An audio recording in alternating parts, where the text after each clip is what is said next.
Last month, Macron took, as the BBC put it, a huge risk with a surprise snap election.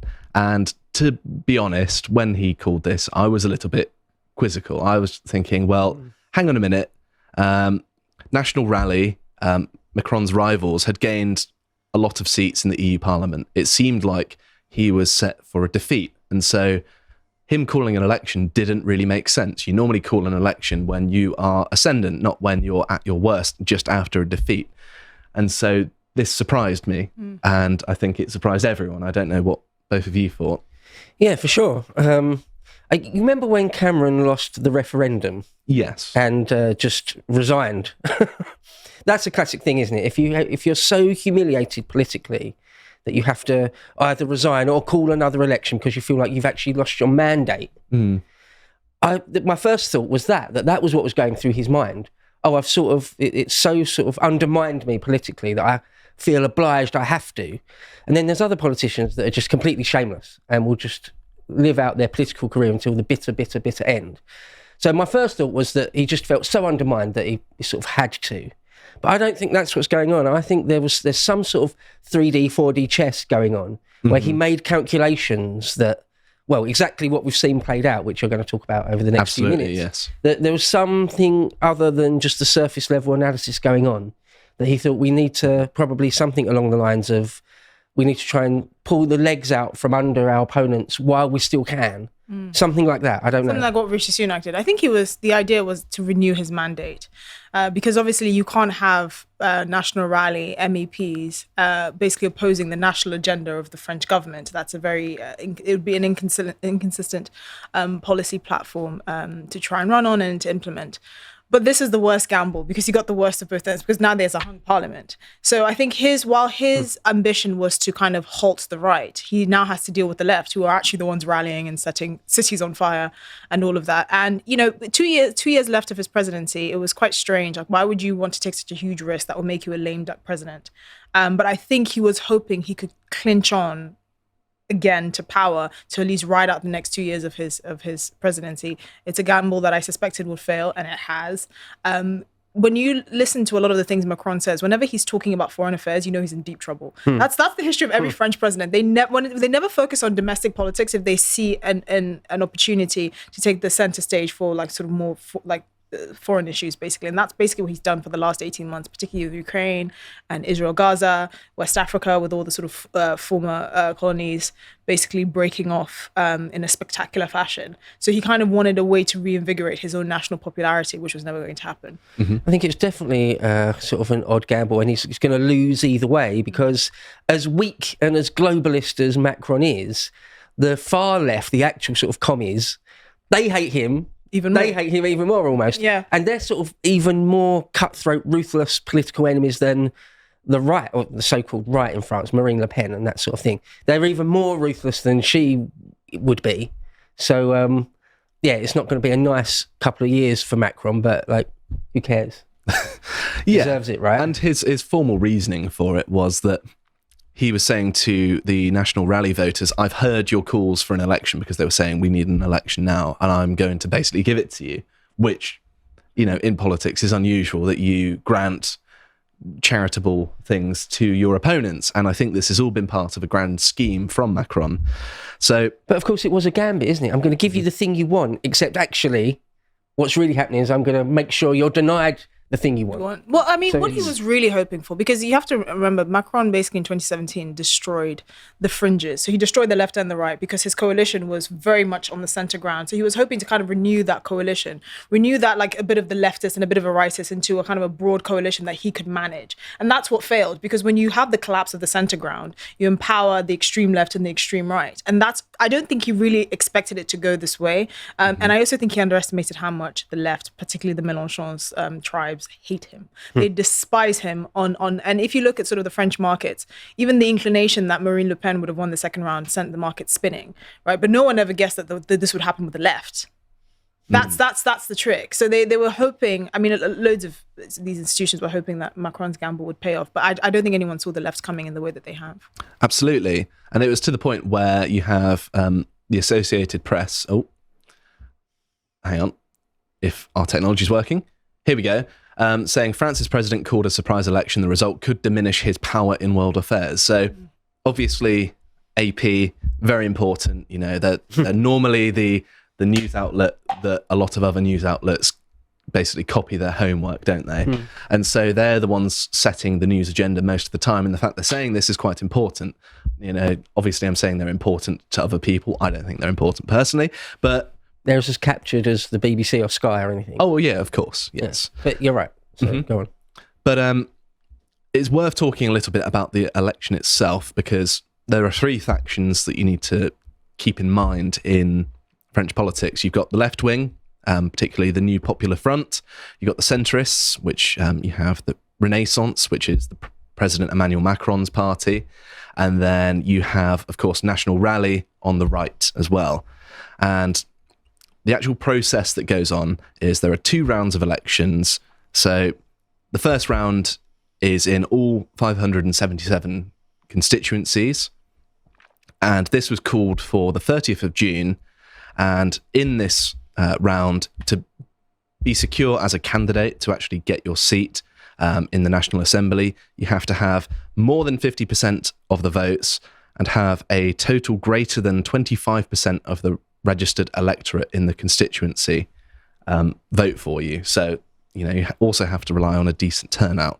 So only 76 candidates made it to the National Assembly from this, and this was from both the right and left and not the centrists. Out of how many, sorry, again, roughly? It's 577. Okay, 577, so it's not very many. No. But it was looking really good for Le Pen because her party seemed to mop up here. They seemed to get more seats than anyone else relative to, although the left did better than Macron's party and his faction as well.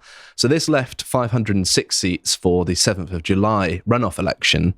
And both Jean-Luc Mélenchon, the head of the NFP, the left-wing party, and Macron discussed the importance of keeping the right out of the National Assembly, which I thought was interesting because they're both saying the same thing at the same time. You'd have been better off keeping doing that deal with Le Pen actually than Mélenchon.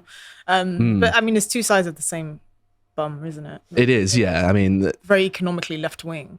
Well, all of French politics is left wing. Even the so-called far right are basically socialists to my mind. Yeah, socialist nationalists. Yeah. National socialists, one might say. Yeah. So before the 2nd of July deadline for the registration of candidates in this runoff election, 218 candidates dropped out. Now, this is unusual. This doesn't normally happen in French elections. So 130 belonged to the New Popular Front and 82 belonged to Macron's faction. So, you know, that's the vast majority of them, right? And there seems to have been some sort of agreement behind the scenes to consolidate the left and centrist vote against the right. It seems like that's what's happened. They've agreed, they've looked at the data and the polling, and they've said, okay, well, we're not going to contest you and you won't contest us, so we can keep the right out, which is part of the reason why I think both of them were saying we need to keep the right out. And that's exactly what has happened. Actually, despite being the favourites, the right have now come third in the election because of this method. And this is perfectly legal. This is which I find that's probably the most perverse aspect of French politics, because you've actually had results like this in previous elections, and it's something that I think really manipulates the will of the people in a very just unfair way. You can't. I don't think you should be allowed to drop out for the second round personally, because I think that puts too much power in the hands of elitists that are trying to manipulate election results. And I think that's something, that's something that you're going to hear more and more. Now, what's her name? Le Pen has been very, gracious about this and said this is just a setback. It's not a total defeat. She still did win a majority of MEPs. But I do think tactics like this only heighten sort of national tension as opposed to decrease it.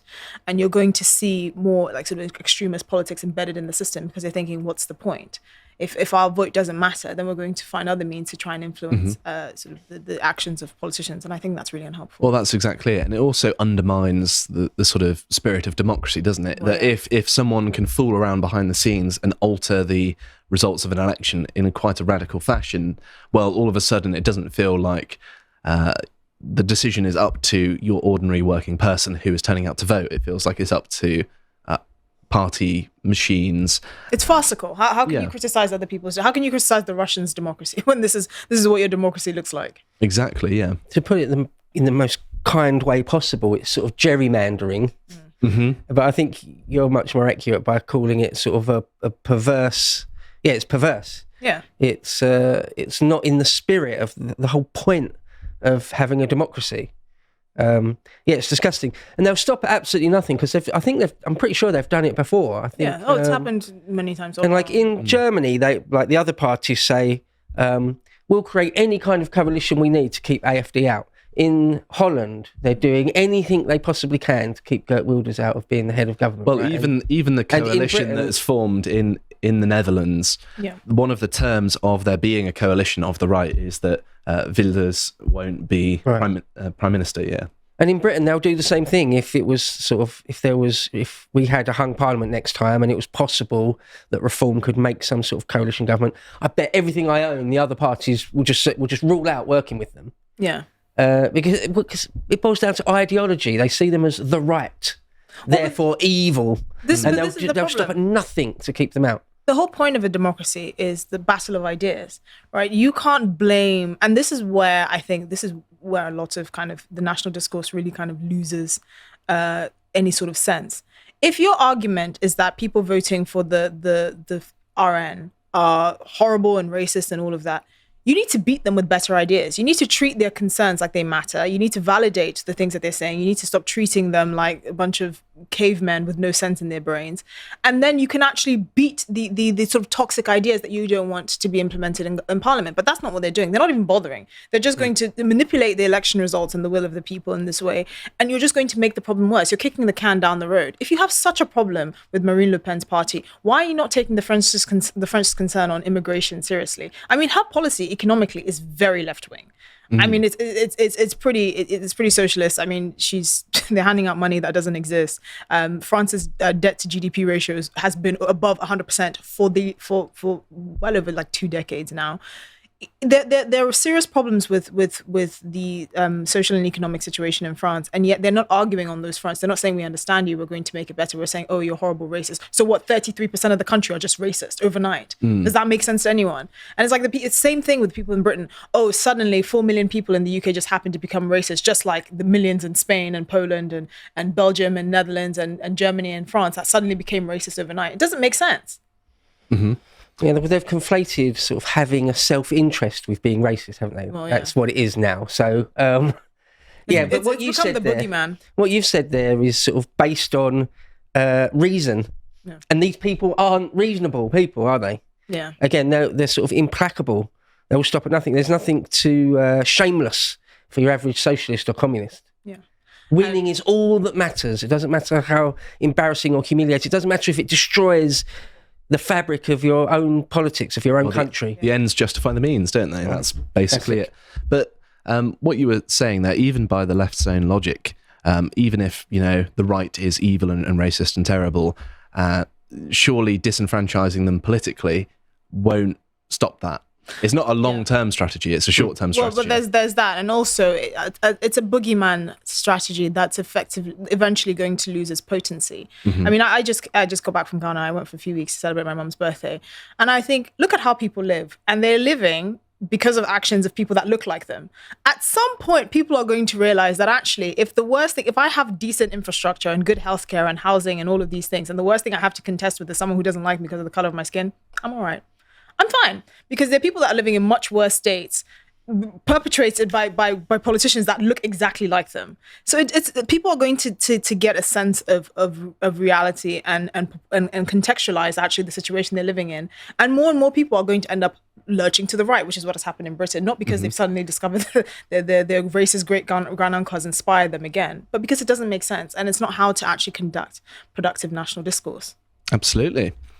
So the PM also went to resign after these recent results, which Macron has stopped. Yeah. Mm-hmm. And I thought this was quite interesting because it again feeds into this notion that Macron had a plan all along, and this is clearly part of it. And I don't necessarily know quite why he's stopping them, but I think part of the reason is that the New Popular Front, because they pretty much won the election in sort of quotation marks. No one actually won, technically. Yeah, but they at least won enough that they can earn the right to pick the next prime minister.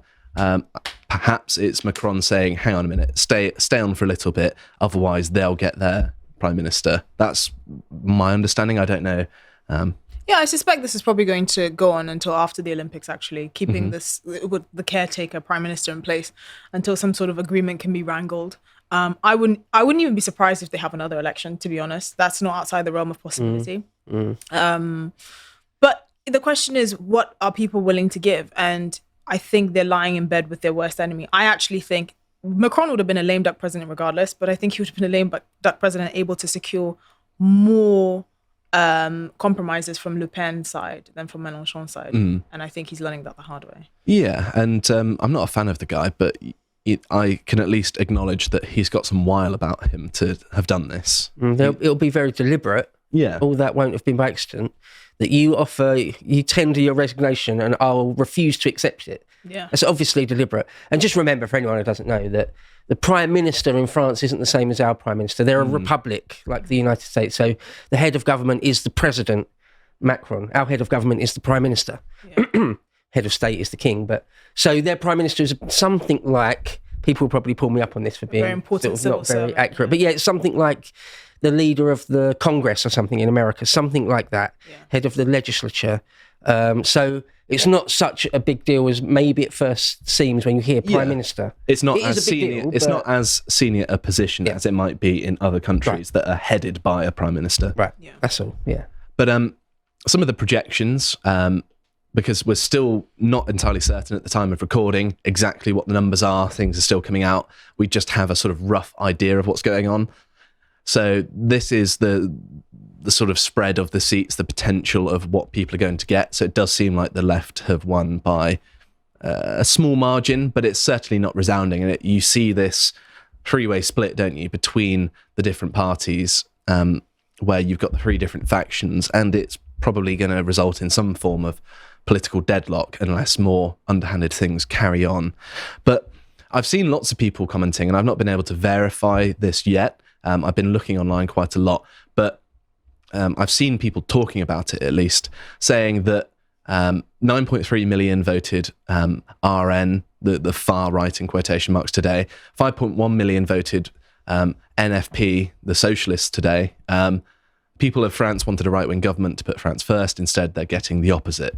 And yes, if this is true, well, this further undermines the whole democratic mandate that they're meant to have in a democracy to govern. Because, of course, when the right-wing party gets almost double the votes of the left-wing party and the left-wing party wins, then what exactly are you voting for?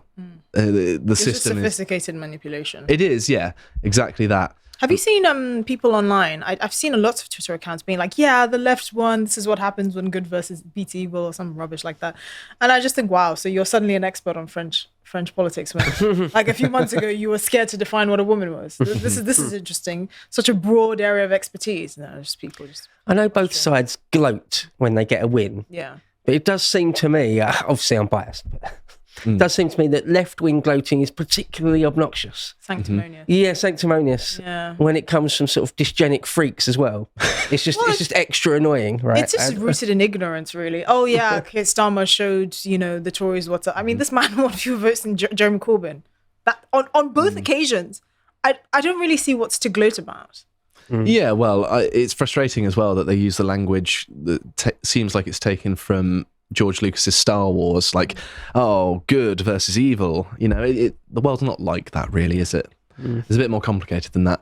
Also, Leo Kearse of GB News, who also, of course, comes on this show quite a lot, is talking about a similar thing, saying that the far right actually won 3 million more votes and were only kept from power. So he seemed to have found some sources here that have suggested the same thing, but I still don't know yet. it's sort of all smoke and mirrors, and I probably shouldn't even be sort of talking about it yet because we don't know for certain, but I just thought it was interesting, and it's something important to put people's attention towards because, of course, France is supposedly one of the leading Western powers, supposedly a democracy, and you think it would be quite important to the geopolitics of the world if this sort of thing becomes commonplace and parties get a significant number of votes and don't win the election. It's a bit bizarre, really. I don't know for how many years the French have to put up with their cities being set on fire at the drop of a hat.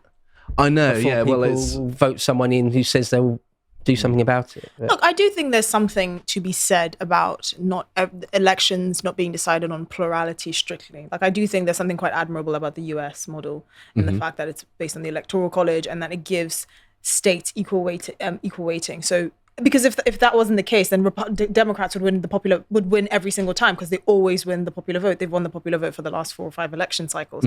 So I do think there's something to be said about that. However, the way you design your electoral system has to, in a significant way, reflect the will of the people. I think this is too far. This is such a perverse way of being able to interpret or manipulate election results and effectively the will of the people that I think it's counterproductive. I also have a problem with the first past the post system because I think there's nothing reflective about 4 million votes and 5 MPs versus 3 million votes and 72 MPs. I think that's taking the mickey, and I think that also it doesn't really reflect on a national level anything of any significant importance because I don't see why your vote has to be tied to the constituency that you live in. I think that if you're living in a council flat in I don't know, Wiltshire, for instance, or in a council flat in Hampshire, I don't see why that makes a difference. You're still a British citizen. You're still paying taxes to the British state. It should have equal weighting.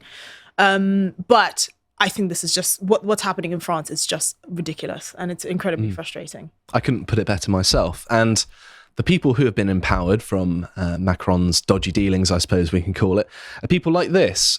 This is the leader of French Antifa. Antifa, of course, known for leading the left in political violence, Raphael Arno. And he is classified as S, a threat to the French state by security services. And yet he is a member of the National Assembly, which I think is absurd that this can be allowed to happen because he's part of a group that, by the way, Antifa in Britain in 2004, there was a dawn raid in the UK and we just arrested them all. And now they're a political non-entity. You know, that we don't have Antifa really here. And it's funny how that works. Why someone has to say they're not a fascist. Like, okay, not Japanese. Like, why does that need to be said? I know, yeah. It's not... Well, when everyone to the right of Joseph Stalin is a fascist, then I suppose it means something. He looks like Sean Penn with Downs. That's a good point. And a nose job, a slight nose job. Yeah, you're right. No, but again, what a perverse thing that you've got actually really a domestic terrorist, essentially. That they can win a popular vote and that there's no law preventing them from actually then taking that seat. An odd thing. Strange. So we've also got the leader of the Leftwing Faction planning to freeze food prices and give away 300 billion euros, which, by the way, putting price caps on things, freezing prices, doesn't work. Interesting where they'd find it, that 300 billion euros. Yeah. I'm just curious where there are it lots of sofa cushions in France to turn over to get all that money. But yeah, you only need to look at New York and rent caps to see that capping prices doesn't work. It's economically illiterate, in my opinion. And it's just going to mean that there's going to be less food in France. That's what's going to happen because there's going to be no reason to send it there because it makes it less profitable if it's less profitable. I'm always curious by people because obviously people like this wouldn't have any sort of appeal if the general public knew the economic illiteracy of any sort of caps, like food caps and rent caps and all of that. I always question, is it the people are not... They don't know that it doesn't make sense and won't work? Do they know and don't care? Do they think it's all a conspiracy? Because people talk about like people living in echo chambers and they just want to hear what they want to hear. But if someone said that, okay, you're poor, I'm just going to print more money and give it to you, I know that's economically illiterate because you haven't actually given me anything of value. You've just printed more paper. I'd be better off selling loo-roll, right? But people like this that think, actually, yes, why don't they just give away 300 billion euros of worth of free stuff? Why didn't anyone think of that? I just think, what is stopping the political elites from getting to these people? Are they just unappealing? Are they just kind of bought into the whole conspiracy of like the nonsensical? I don't understand it personally. Well, I think that there's two different layers here. From the left wing, quite the far, these people who are quite far left, should I say, they're sort of true believers in their ideology. However, people that are ruling things, the elite, see these sorts of things as an opportunity. If you make the cost of living for your average person more and more, then it's easier to extract resources from them. It is, and I think that a lot of economic policy in the modern day, in modern Western democracies, is just about resource extraction to elites. And that's why there's all this big money in politics, is they're trying to rig the economy in their favour so that they can steal from ordinary working people, as I see it.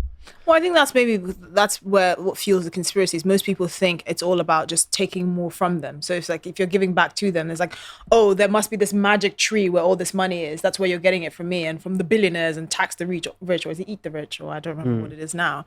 But actually, the economics of it is far more complicated, and it's like that's not sexy. How do you run a campaign on like common sense economics or like actual basic economics? Well, Milei did it in Argentina. He's also mad. I mean, he's right on most things, but he looks like he belongs in is it Ned Zeppelin or something like that?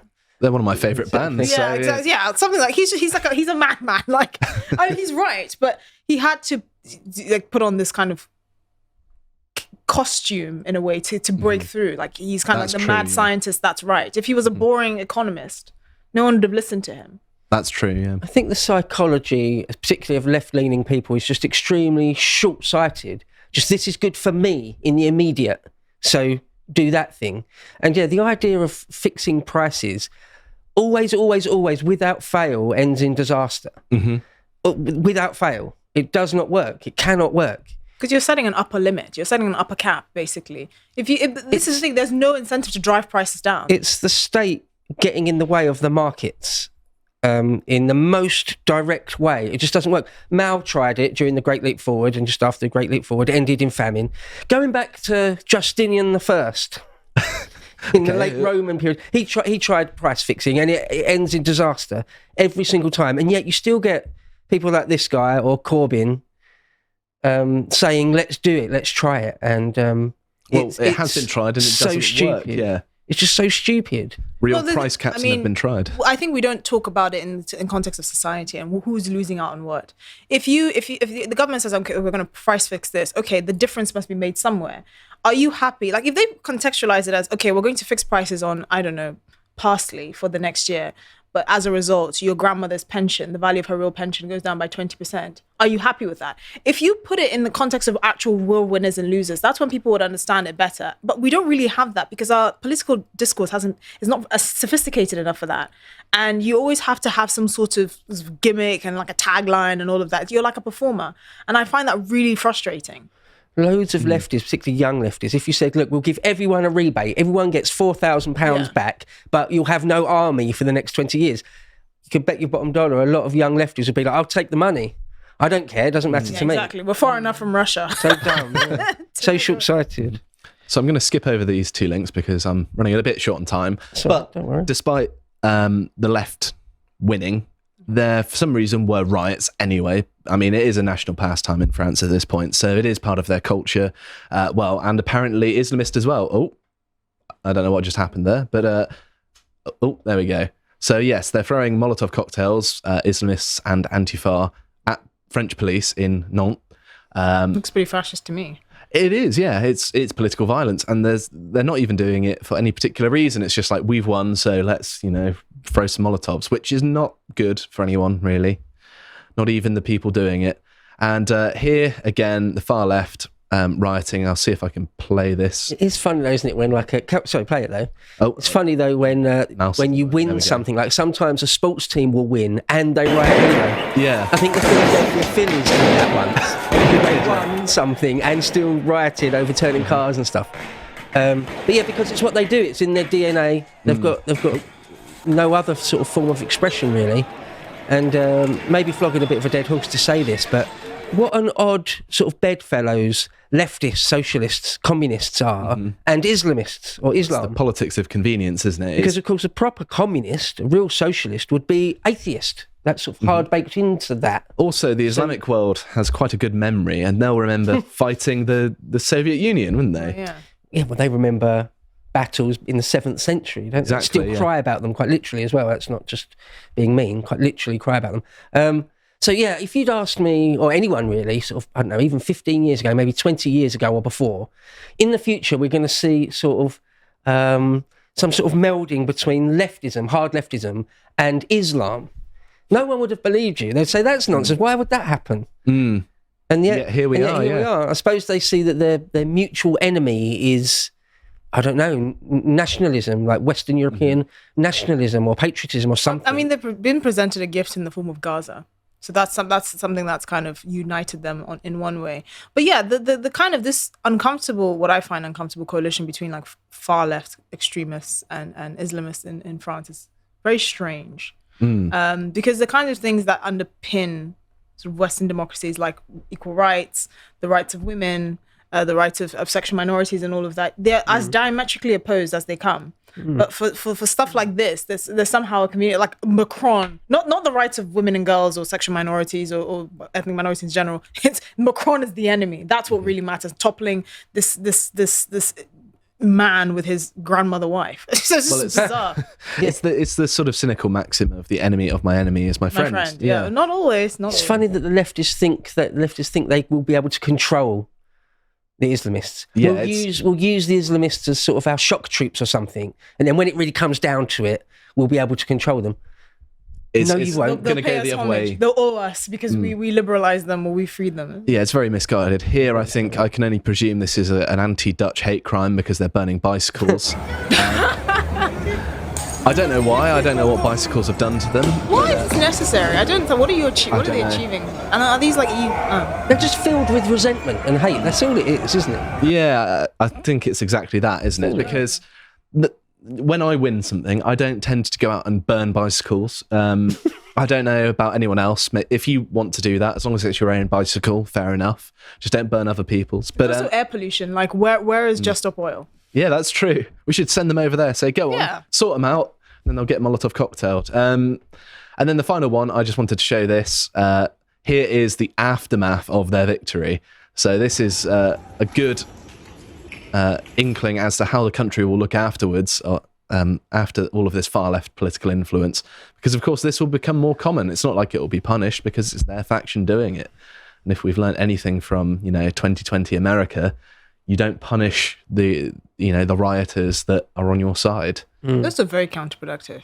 If the argument is that the average citizen is losing out, I mean, the amount of time and money and resources that has to be spent cleaning that up could actually be spent on, like, I don't know, in the education system or in healthcare or in social security. It's a manifestation of mental illness, basically, I think. But Congregation of the mentally unwell. Yeah, well, that's left-wing politics personified there. But yes, obviously, things not looking good in France.